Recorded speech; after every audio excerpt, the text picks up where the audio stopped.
God is right here, right now. No matter what your faith, all phenomena have natural explanations. There is no supernatural. Or what you believe. The human longing is for meaning. How each of us understands the meaning of life comes down to one ultimate question. Does God really exist? A part of us yearns for a relationship with the source of all love and joy and hope.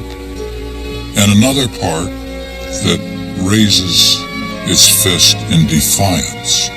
For more than 30 years, Dr. Armand Nicolai has taught a popular course at Harvard on the question of God. His text, the writings of two of the most profound thinkers of the 20th century, C.S. Lewis and Sigmund Freud.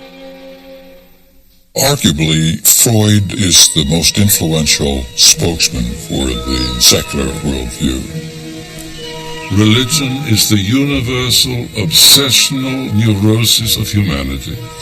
And Lewis, the most influential spokesman for the spiritual worldview. I believe in God, as I believe the sun has risen. Not because I can see it, but because by way of it, I can see everything else. This is the story of two men with very different ideas of human existence. Freud and Lewis represent conflicting parts of ourselves. Whatever part we choose will determine our purpose, our identity, and our whole philosophy of life. Tonight, take an emotional and intellectual journey into the lives of these two giants as they explore happiness and love, morality and evil, suffering and death. In part 2 of The Question of God.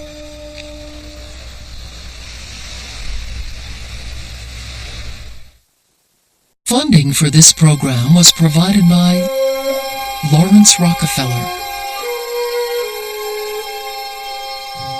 the John Templeton Foundation, the Arthur Vining Davis Foundation, the Paul Montrone Foundation, Tom and Gert Phillips, the ServiceMaster Company. Funding is also provided by these funders: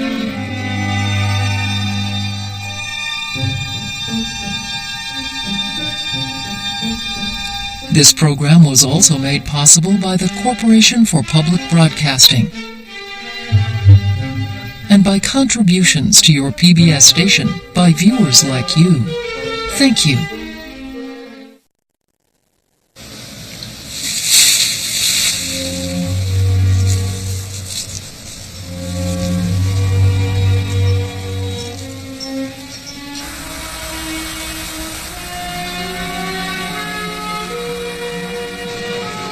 All over the world, people are asking the same questions.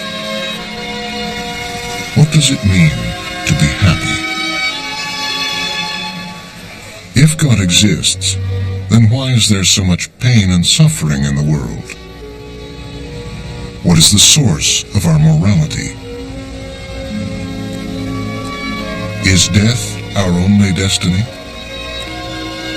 A man who has spent his life exploring these questions is Dr. Armand Nicolai, a Harvard University professor and practicing psychiatrist.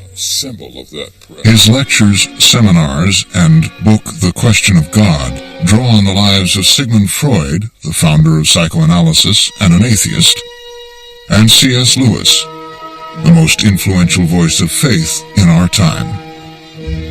Why Freud and Lewis? Well, few individuals have influenced the moral fabric of contemporary Western civilization more than Sigmund Freud and C.S. Lewis. God created things which had free will. This means creatures who can go either wrong or right.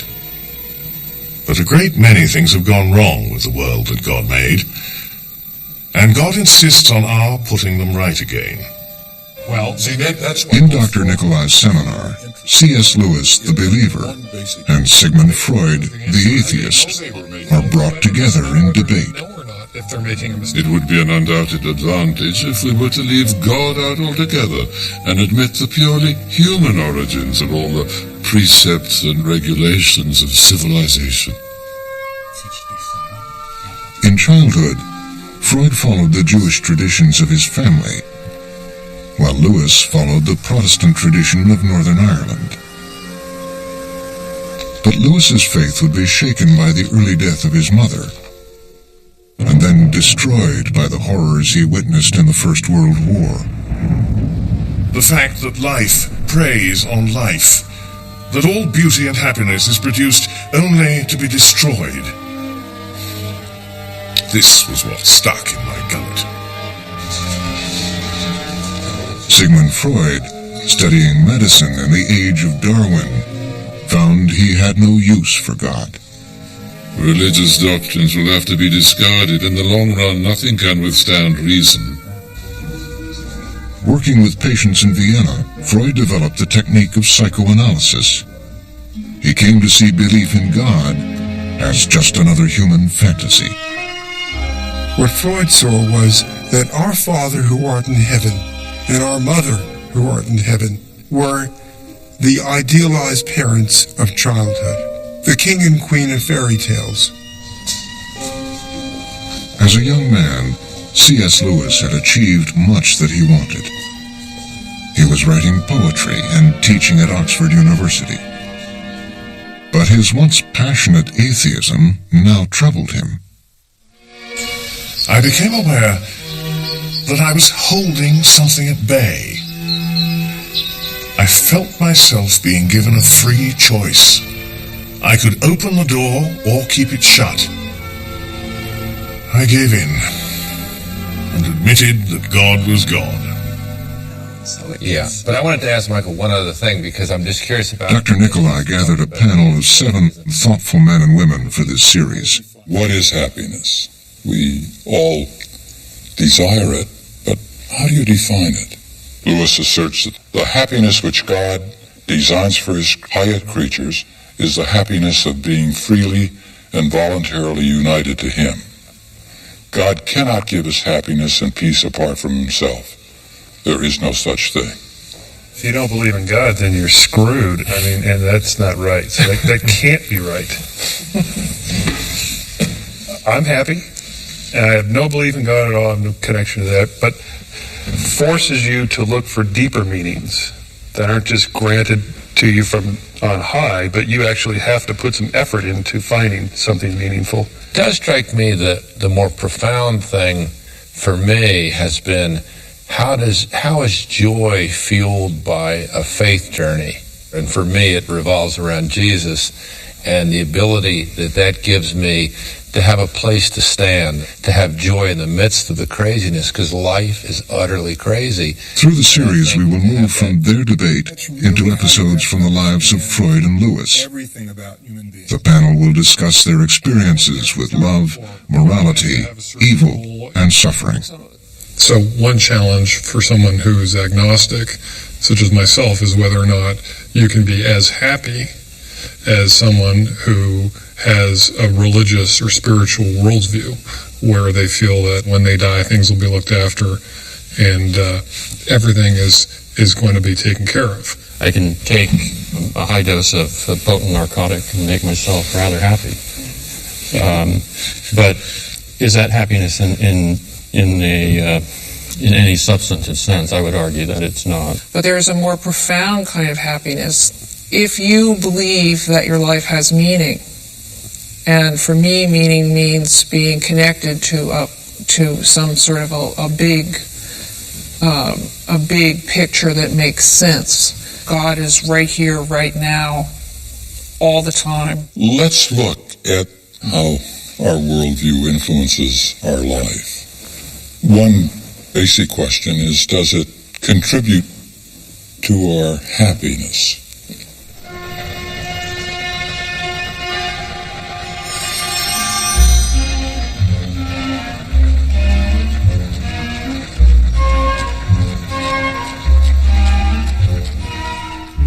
first decade of the 20th century, Viennese society was all gaiety and glitter. This is how they wanted to be seen.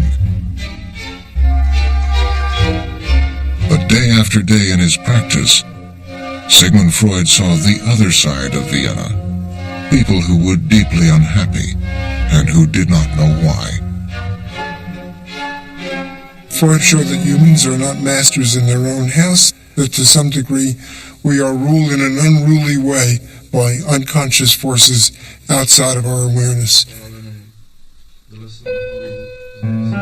Psychoanalysis has taught us that our intellect is a feeble thing, a tool of our instincts, and that we are all compelled to behave cleverly or stupidly by the commands of our emotional attitudes.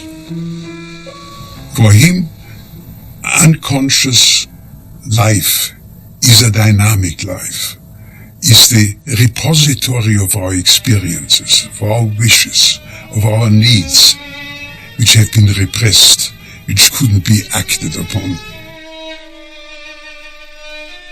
And he said there's nothing more important in his work than to say, I open up a new territory of man's existence, namely his unconsciousness.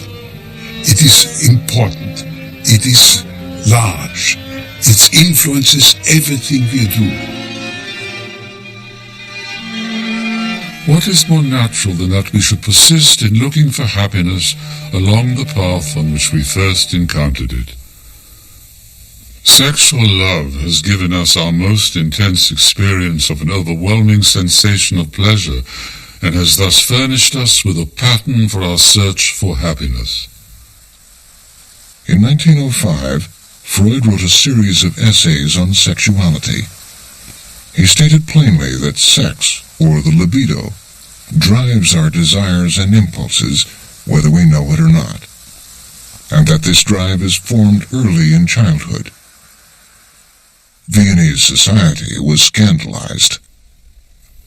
He's accused of being a pornographer from day one. The accusation is that he's obsessed with sex. Maybe the problem that Freud has is that he should have chosen another word rather than sexuality. Sex for Freud is what we are as human beings. It is not simply genital sex. It's what underlies all relationships.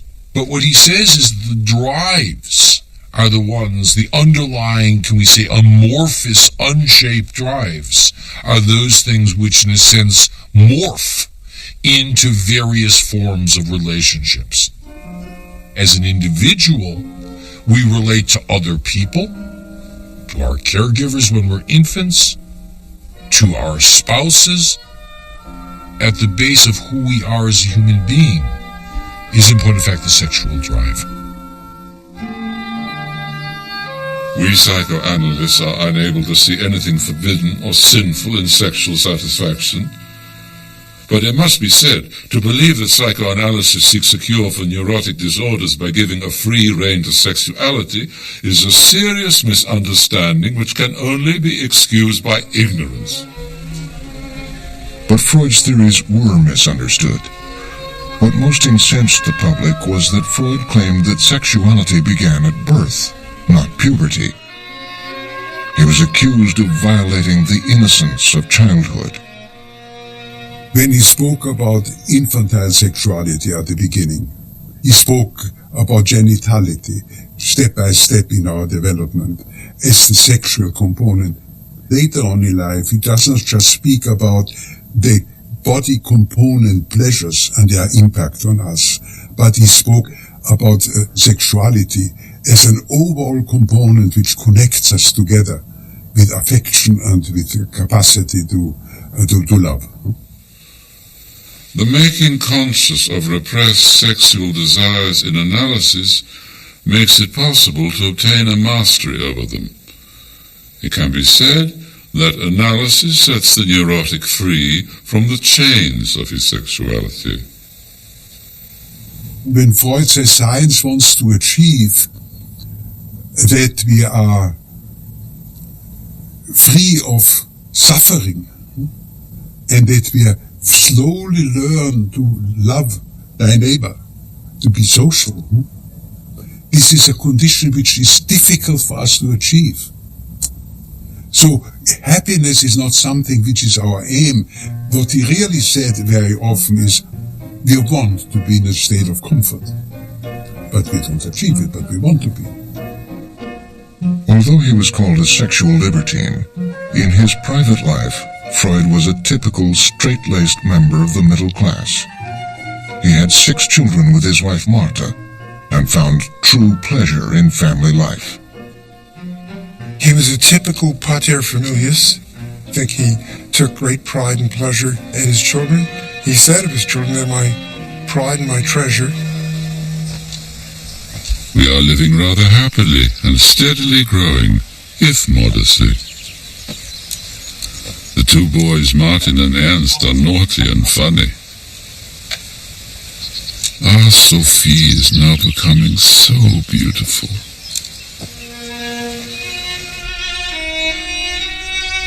When he was not seeing patients, Freud taught and developed his theories about people's deepest conflicts and fundamental needs.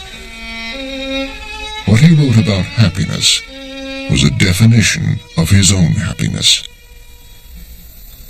One gains the most if one can sufficiently heighten the yield of pleasure from sources of psychical and intellectual work, such as the artist's joy in creating, or a scientist in solving problems, or discovering truths.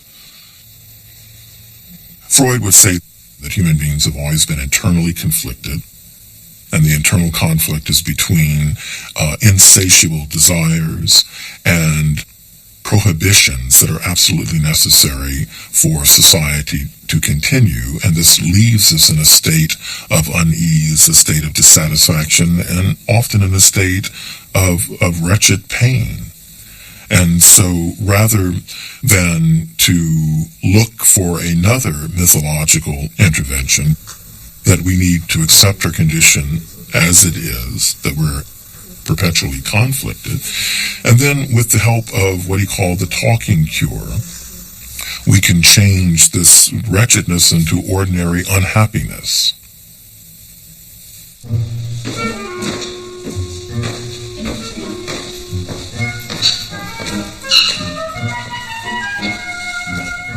For Lewis, true happiness could only be found in relationship with God. When he entered into this relationship, it changed his life.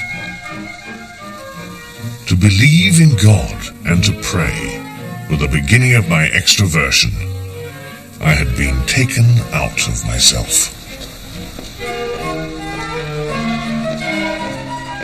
Lewis was a bachelor, living with Mrs. Moore and her daughter Maureen, the mother and sister of a dead comrade from the First World War. They were family to him. After he embraced faith, Lewis broadened his circle of friends. He was drawn more and more to the writers and scholars at Oxford who shared his faith. My happiest hours are spent sitting up till the small hours in someone's college rooms talking nonsense. Poetry, theology, metaphysics, over beer, tea, and pipes. There's no sound I like better than adult male laughter. The group gathered weekly to talk, drink, and read their works. Literary critics Hugo Dyson and Owen Barfield, medievalist J.R.R. Tolkien, writer and editor Charles Williams, Lewis and his brother Warren. They called themselves the Inklings. The Inklings actually began around 1933, and Tolkien and Lewis were at the core of it, and they invited friends along. In the 1930s, it was a time when modernism was very strong, both as a literary movement and philosophically, sweeping away the old idealism and putting forward the scientific model as the only means to truth. Lewis and his friends passionately resisted this movement, and the Inklings actually functioned as a kind of an oasis to stand against this trend and to give encouragement to each other to develop their writings in a consciously Christian way. To belong to a group of real friends is to be armed against influences from without. The public opinion within the group may be tiny, but it matters more than the opinion of 10,000 outsiders. Lewis and Tolkien felt that the kind of stories they liked weren't being written, and that as nobody else was doing it, they should do it themselves. One stage, they tossed a coin to see who would write a time story and who would write a space story. Tolkien got the time story, which became The Lord of the Rings, and Lewis got the space story, which became the trilogy Out of the Silent Planet. Lewis began to realize all kinds of theological ideas could be smuggled into people's minds by writing good stories which would inculcate these kind of concepts. All this time Lewis had been spinning his wheels. Then came the conversion. What happened was, when he was converted, he really lost all interest in himself. I can't underscore that enough. What a change that was in that man. He just lost his interest in himself. Not in the things that he was interested in, not in poetry. He was technically one of the most proficient men for writing you could think of. But he had nothing to say. Then along came an invitation to preach in St. Mary the Virgin, which is one of the oddest things that they would ask him, but they knew he was interested in theology. Anyway, he preached this remarkable sermon. He became this great defender of the faith. He said, I realized that the one real service I could provide my fellow Christians was to explain and defend the faith to them, because he had this extraordinary rhetorical gift. So he became, as his friends saw, very selfless and looked outside of himself. There was a lot of resistance from his colleagues in Oxford. They felt that whereas Don might write detective stories, it was another matter when it came to writing popular theology. They had the feeling that it should be the specialist theologians that wrote on theology. Lewis was a very intellectual person, a brilliant mind, but at the heartbeat of all his work is a preoccupation with the whole idea of human love. He wrote a book called The Four Loves, which is about the four kinds of love that we experience. Affection for family and friends, sexual love, these Lewis defined much as Freud would have. Then he added a fourth category, love of God. Divine gift love in a man enables him to love what is not naturally lovable. Lepers, criminals, enemies, morons. Lewis is differentiating between different experiences of love that all human beings have, and identifying that it is natural to love one's brother, one's family members, enter into relationships with friends, male and female, to enter into erotic and romantic love. But he also recognized this mysterious realm of love that did not have a direct and immediate personal benefit. And he identified that as agape, or a selfless love, a love that was truly committed to the well-being of the other, and passionately so. What agape means in the New Testament is the love of God, the love that God has to us. And that love, mediated and explained by Christ, is absolutely egalitarian. Agape, or charity, is a scandal to reason, because it means loving people not just in terms of justice or what they deserve, but simply loving them, absolutely. For Freud, what we're talking about as love, he would designate as eros, but eros, as desire, sought an object. In other words, it was a quantum of energy that goes in search of satisfaction with an other. That's a far cry from what Lewis understood to be the human manifestations of agape, because in that definition of love, there is a degree of selflessness. In other words, eros has an aim, it has a target, it has an object, it has an ulterior motive. Agape doesn't. And the love that's being talked about in Love Your Neighbor exhortation is not necessarily the love that comes easy, the love that is full of emotion, of good feeling. It is a love that extends to all of other human beings because we are of the same species. We are all creatures who are children of God. In Freud's attack on the spiritual worldview, one of his main complaints is with the basic precept of loving your neighbor as yourself. Nothing runs so counter to the original nature of people. But Lewis is saying, regardless of how we feel toward a person, we can use our will that we have control over to want the best for that person and act accordingly. Love your neighbor does not mean feel fond of him or find him attractive. Love, in the Christian sense, does not mean an emotion. It is that state of the will which we have naturally about ourselves and must learn to have about other people. The commandment, love thy neighbor, is the strongest defense against human aggressiveness. Yet nothing runs so strongly counter to the original nature of man. I admit that this means loving people who have nothing lovable about them. But then, has oneself anything lovable about it? You love it simply because it is yourself. Civilization pays no attention to all this. It merely admonishes us that the harder it is to love your neighbor, the more meritorious it is to do so. What's your reaction to these two diametrically opposed opinions? Well, I agree with Freud.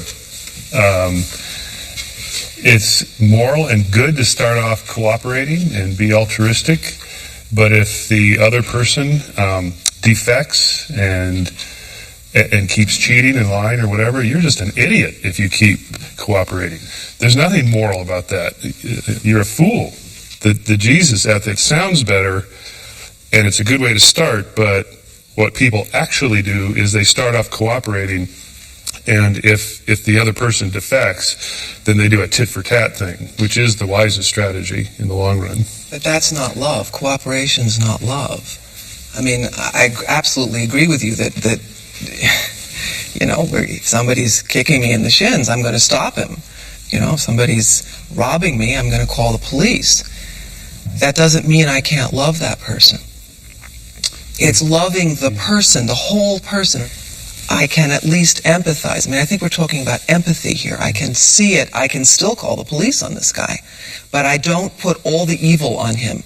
I don't say, you're attacking me, so you're bad and I'm good. I think what Freud means is actually expressing genuine love and affection for somebody that's a stranger that's kicking you in the shins. Yeah, but I don't think that's what the precept is. I think Freud's misunderstanding the precept. I think in my own life, if I can manage to love my neighbor as myself, meaning to give the benefit of the doubt, even just to give the benefit of the doubt to the stranger, so that even in the simplest kind of interaction, if someone bumps into me in the subway, or someone, rather than snarling or having an irritable response, and it's an act of the will. On the days that I manage to do it more than less, each time you have to decide to give the benefit of the doubt at the beginning. But what if they do it again and again? Well, I agree with Winifred. There's a certain not even going to Christianity, there's a certain pragmatism, I think, about loving your neighbor that actually you see in Martin Luther King, in that if you are able to love those, even those that oppress you, and you can remain conscious that we are all part of a community, that's how we go forward. And that's a strategy. It's a strategy, but well, it's a feeling. I mean, it doesn't become real unless it's a strategy and a feeling. So, but it ultimately, that gets you much further than sort of an oppositional stance that okay, we're at war.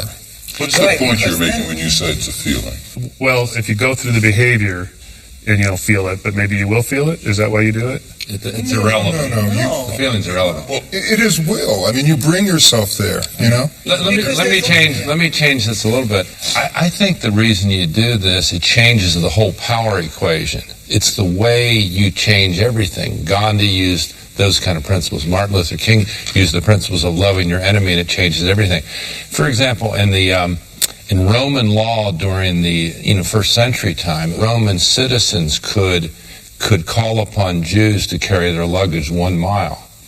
And it was required by law. The Jews hated it. After 1 mile, they would drop the baggage and go on.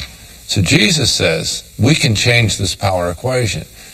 He said, go the 2nd mile. Now, the question is, what are they talking about the 2nd mile? I carried my baggage. Yeah, exactly. That's right. Yeah, you're a Jew here. Thank you. We got it all confused there.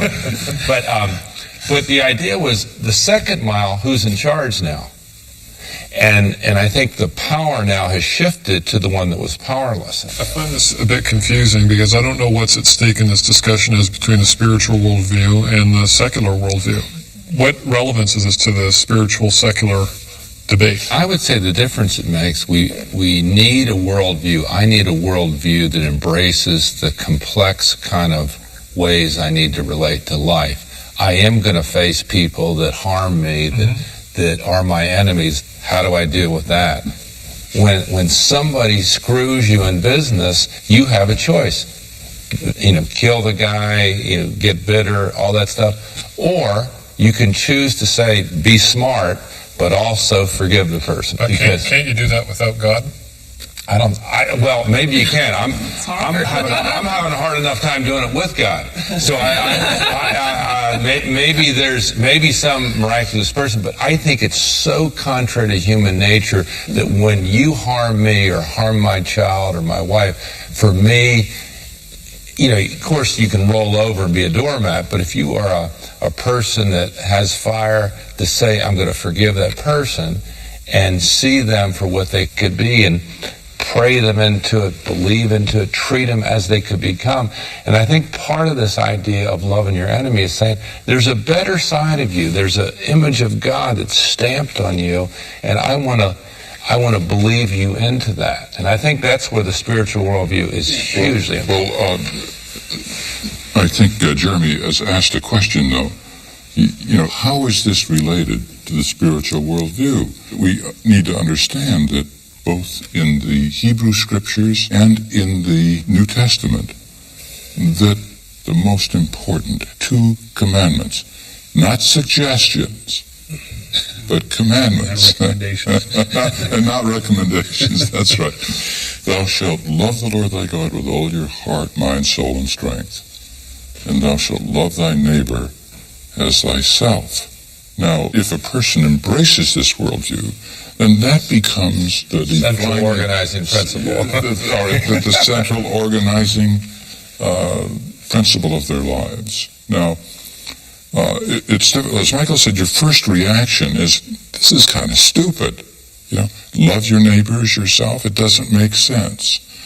But Lewis tries to shed light on that. He makes a very clear distinction that this kind of love, that's the Greek word agape, has to do more with the will than feelings. There's something revolutionary about this concept. Here's where I think this came from. The question, does it come from God or does it come naturally? So at dinner the other night, I'm eating alone in a city where I don't live, and I tip the waiter. Why? I don't have to. I'll never see the person again. There's nobody to impress. I'm alone. because it makes me feel better. God's watching. But he might be, but I'm not worried about that. But why does it make me feel better? So I've been thinking about this. Why would it make me feel better? And the answer is that in our long evolutionary history of living with a small community of other people, it's not enough to just fake being a cooperator and a good person, because it's hard to do and people will find you out. You actually have to be a good person, and you're more likely to believe it yourself if you actually do it, and then you're more likely to do it if you actually believe it yourself. And I think over the long eons of our evolutionary history, we evolved a moral sense, an empathy, a feeling of warmth about doing the right thing, not as a fake thing, but as a real thing.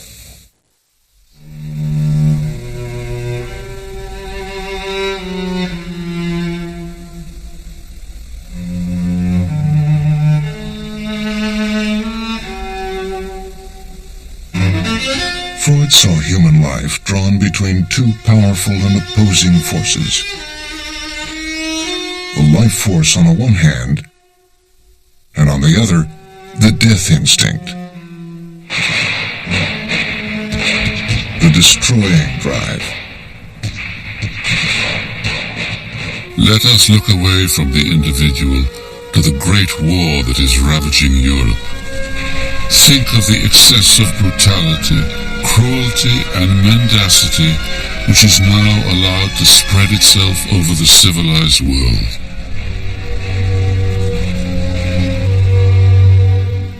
Freud starts out in 1914, as by the way most people start out in Vienna in 1914, being a great supporter of the war.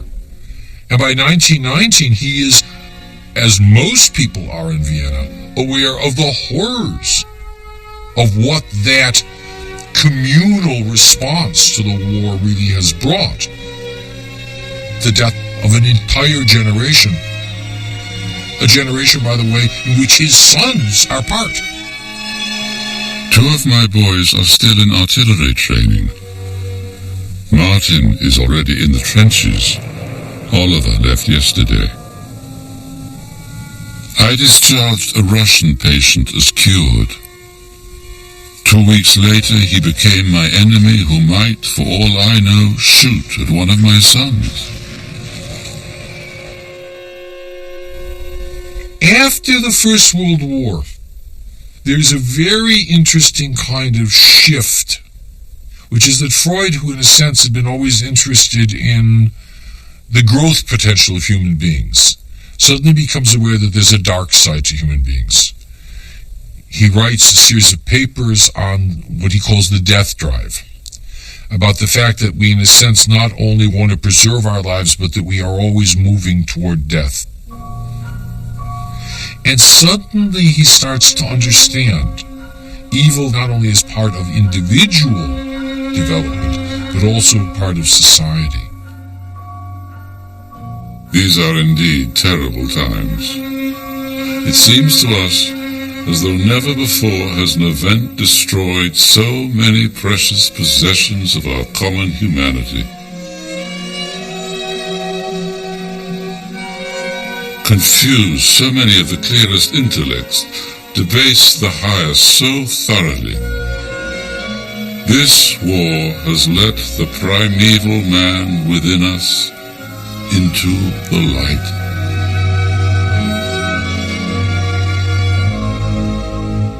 The savagery of war propelled him to a deeper study of man's nature. In the years following the First World War, he brought together all his intellectual interests: psychiatry, history, mythology, religion, into one long essay: Civilization and Its Discontents.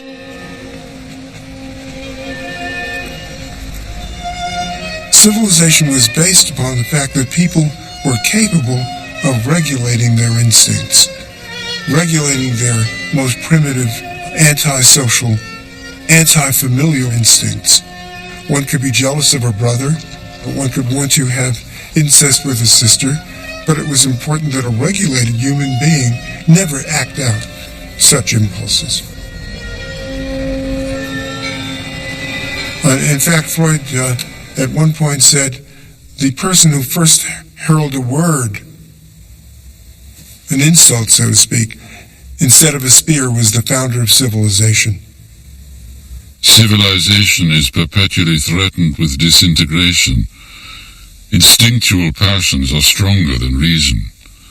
Civilization has to use its utmost efforts in order to set limits to man's aggressive instincts. Freud does not assume any sort of external moral world which is transcendental. He sees this as part of internal processes functioning in terms of the way that we set up laws. In our view, the truth of religion may be altogether disregarded. Its doctrines carry with them the stamp of the times in which they are originated, the ignorant childhood days of this human race. Originally, religious attitudes, faith in a supreme being, comes from the early parent relationship. The parent who helps the child towards self-regulation, towards self-control, the parent who teaches the child that certain impulses like to scratch, bite, kick, and so forth are not to be expressed and have to be controlled. The child's sense of what is right and wrong, what's acceptable and unacceptable, in Freud's terms, comes from what the parent approves of or disapproves of. But those relationships, for Freud, become internalized. So eventually the voice of conscience is from within. What's evil within us then is not the devil. The devil are the primitive passions and impulses within ourselves which threaten us from within, not from without. And when we say, "Get thee behind me, Satan," what is really meant, in following Freud's thought, is, I will not allow these passions to rule me. I will be master of my own passions. It is always possible to bind together a considerable number of people in love, so long as there are other people left over to receive the manifestations of their aggressiveness. When once the Apostle Paul had posited universal love between men as the foundation of his Christian community, extreme intolerance on the part of Christendom towards those who remained outside it became the inevitable consequence. Freud saw his destiny to rescue human beings from their self-deceptions, their convictions that they were so great, so full of love, so full of self-knowledge, and to demonstrate to them that they were deceiving themselves, that they were dominated by sexuality, by passions, by anger, by hatred. But there was another category of human misery not created by people, and against which there was no defense.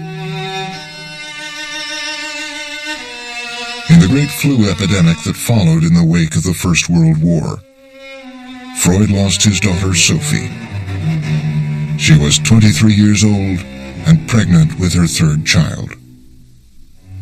It was a senseless, brutal act of fate which has robbed us of our Sophie.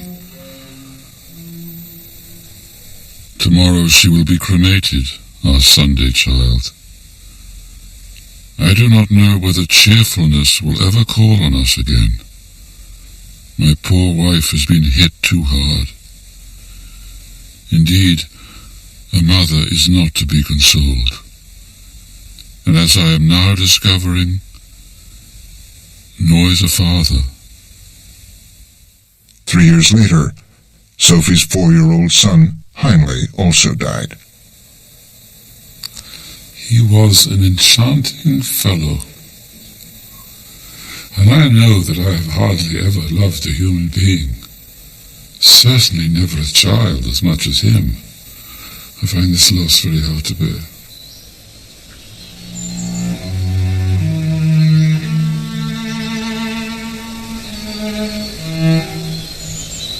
I don't think I ever experienced such grief.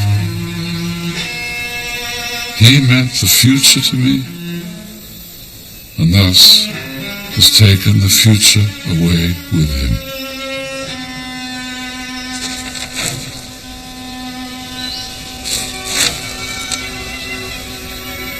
As the deepest of unbelievers, I have no one to accuse, and I know there is no place where one can lodge an accusation. He said that there are other people that can be consoled by religion, but he doesn't have that available to him. And once more, he resorts to the same stance in relation to himself. He's going to hold himself up. He's going to tolerate the pain. He's going to tolerate the suffering without consolation. And that is what he has accepted. Life is hard, and he will take it. Freud says that it seems not to be the case that there's a power in the universe which watches over the well-being of individuals with parental care and brings all their affairs to a happy ending.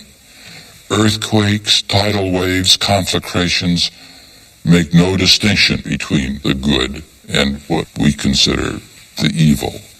And when it comes to relationships between people, the good often come away with the short end of the stick. How do you explain that? Freud says the notion that good is rewarded and evil punished by the government of the universe just does not seem to square with reality. But Lewis, in response, points out that the government of the universe is temporarily in enemy hands. Enemy-occupied territory. That is what the world is. A part of the universe occupied by the rebel. The government of the universe is in enemy hands. Granted, the devil would be the best way out as an excuse for God.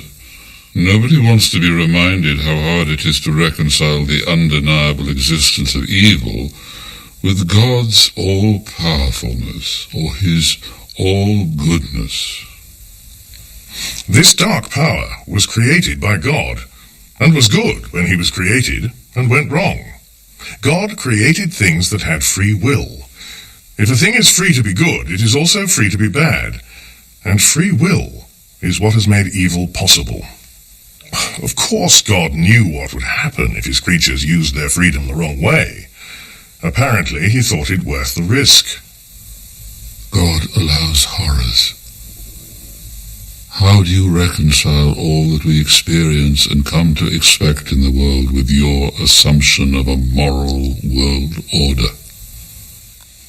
Do any of these arguments make sense today? And have they in any way influenced your own personal worldview? How can you believe in a Christian God when there are things in this world like little girls getting abducted, sexually tortured repeatedly, and then hacked up into pieces? That just happened in Toronto, where I come from. I mean, this is unspeakably evil and awful. Here's where the theological... How could a good God let that happen? He couldn't. The Old Testament documents seem to argue that the world isn't what it was intended to be. So I would say those things are because God's given free will. This world is on its own trajectory, but this is not plan A, I'd say. This is plan B, which is a broken world that free reign of evil is everywhere. And I'd say the only thing I see, unless you have a worldview that says evil is a reality, and we have a theology and a philosophy and a worldview that says I can put against evil good. But there's some who don't believe and who have a conception of right and wrong that's based in human experience. But they've stolen it out of the Judeo-Christian cookie jar. Have they stolen it, or have they merely coincide in terms of where they end up? What's to say that the Judeo-Christian view hasn't stolen it from human experience? I think if you look at the spiritual worldview, it says that evil is not a part of who we are. It was extrinsic. I mean, there was harmony and unity, and something, as Lewis put out, went wrong here. I wouldn't say that the spiritual worldview is that there is this these two forces in the world. It's sort of Manichaeism. You know, I mean, I don't think we need to go to, you know, all good God, all horrible devil. I think I can conceive, I can begin to get my mind around, my heart around a God who has a shadow, the way we do. A God, because there's light, there will be dark, that there is a sense that this is, that this is all part of the entity. I don't believe that we're living in Plan B. I think this is plan. This is the plan. That God planned the evil? No. I don't picture a God sitting there with like a calculus and figuring all this out and saying, and if I do this will happen, if I do that, that'll happen. I don't relate to that God. I relate to a force that has set this in motion and that enjoys the free will, not in a sadistic way, but in the way that I believe we're made in God's image, which is to be in relationship. If we can't be if there's no evil, if there's no bad, if there's no sad, there can be no love, there can be no good. I think I'm following what you're saying, but in confronting those, not to say that we want evil, that we want bad, but in confronting those forces, that actually, I think, helps us to rise to another level. I mean, it's so without struggle, you know, where would we be? So, and not to say struggle is not pleasant, but it actually allows us to, I think, go to another state rather than sort of. This free will argument is really flawed in a number of ways. I agree. First of all, free will addressed only the third of the list of three things that Freud listed as being sources of pain, namely the things that people do to other people. It says nothing at all about the decay of our bodies, and people suffer horrible diseases, terrible pain. That has nothing to do with free will. Natural disasters, earthquakes. Yeah. Well, what is the explanation for those of you that embrace the spiritual worldview? If we are in fact living in enemy territory, then our life is lived in reality, knowing there's evil in the world, and we've got these skirmishes all along the way. We're having fights where we have one victory. Nelson Mandela is released. This good thing happens, but there is evil. There's no question who's in charge of this world order. That is the spiritual worldview, as Lewis has articulated. And it seems to me that if you don't get that, if I don't understand that the world is terribly different than God's plan A, then you're kind of surprised all the time by evil.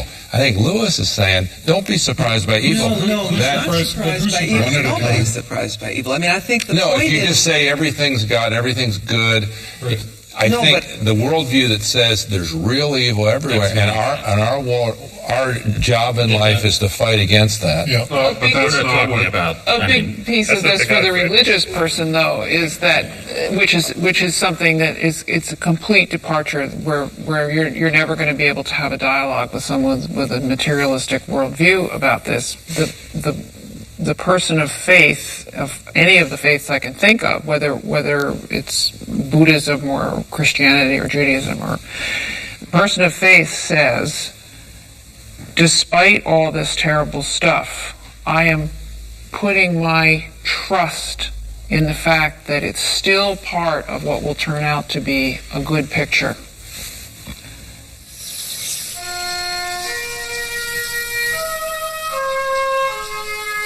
Lewis did not accept Freud's view that morality evolved from the harsh lessons of human experience. To him, morality came from God.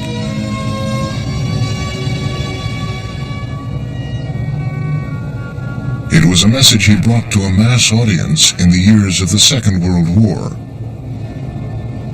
Even as soldiers fought overseas, German planes attacked the cities and shipyards of Britain. That's the sound that became part of the life of every man, woman, and child. Military and civilians alike were constantly in danger. The simple security of everyday life was gone. Parents feared for the safety of their children, and the government organized massive evacuations of the youngest, the most vulnerable, to the countryside.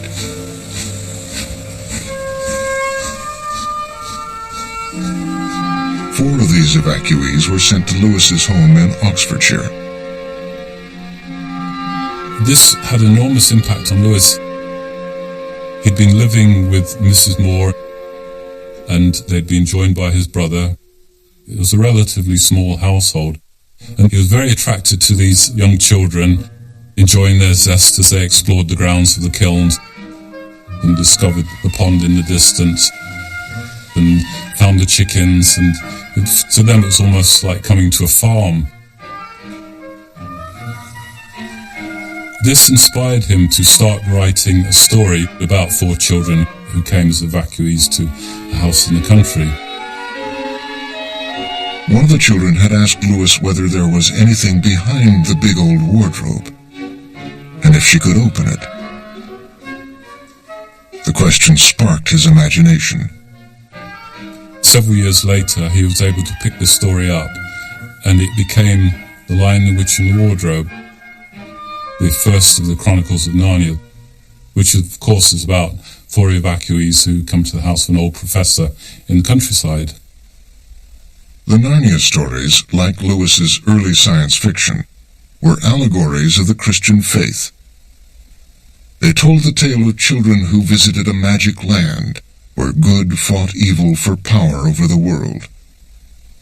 On this journey, the children encountered Aslan the lion, who returned to redeem humankind.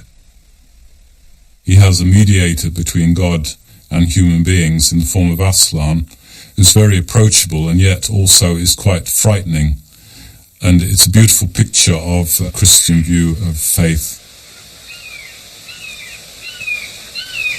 But outside the oasis of the countryside, the war was still raging. Every night, people who were huddled in shelters or confined to their homes tuned to the radio for news of the battlefront. In the face of the chaos, uncertainty, and cruelty of war, many questioned the existence of a loving God. People in the cities with the bombs falling on them were facing issues of life and death, and people losing their loved ones in war, and it's a huge issue.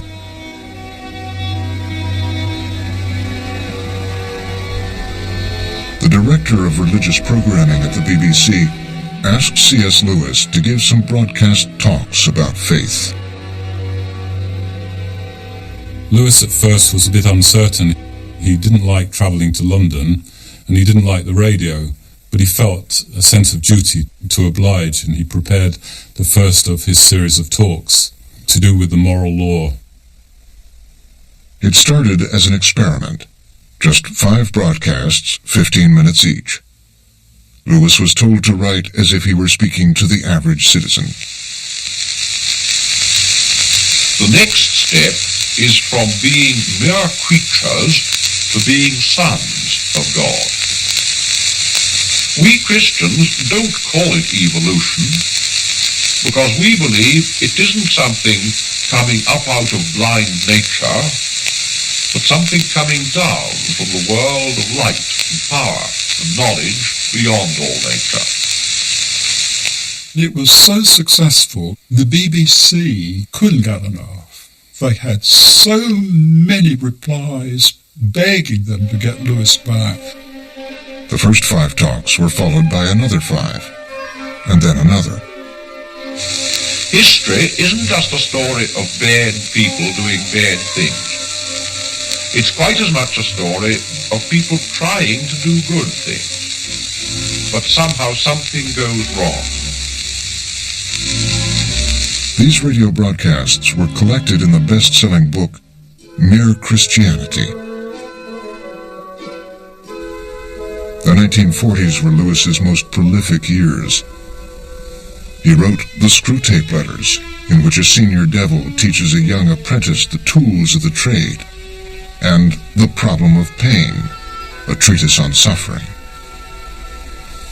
Lewis picked up this pen in 1939, and by the time he put it down, when the war was won in 1945, he had given Britain and the United States its major apologetics for Christianity. If there was a controlling power outside the universe, the only way in which we could expect it to show itself would be inside ourselves, as an influence or a command, trying to get us to behave in a certain way. And that is just what we find in ourselves.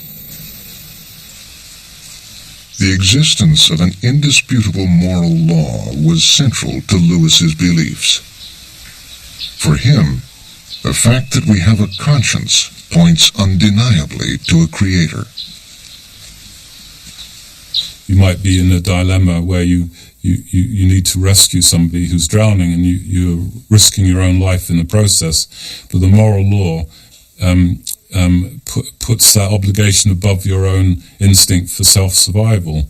There has never been a society in history which thought that courage and justice and charity and honesty were vices, and that lying and cheating and stealing and raping and betraying were virtues.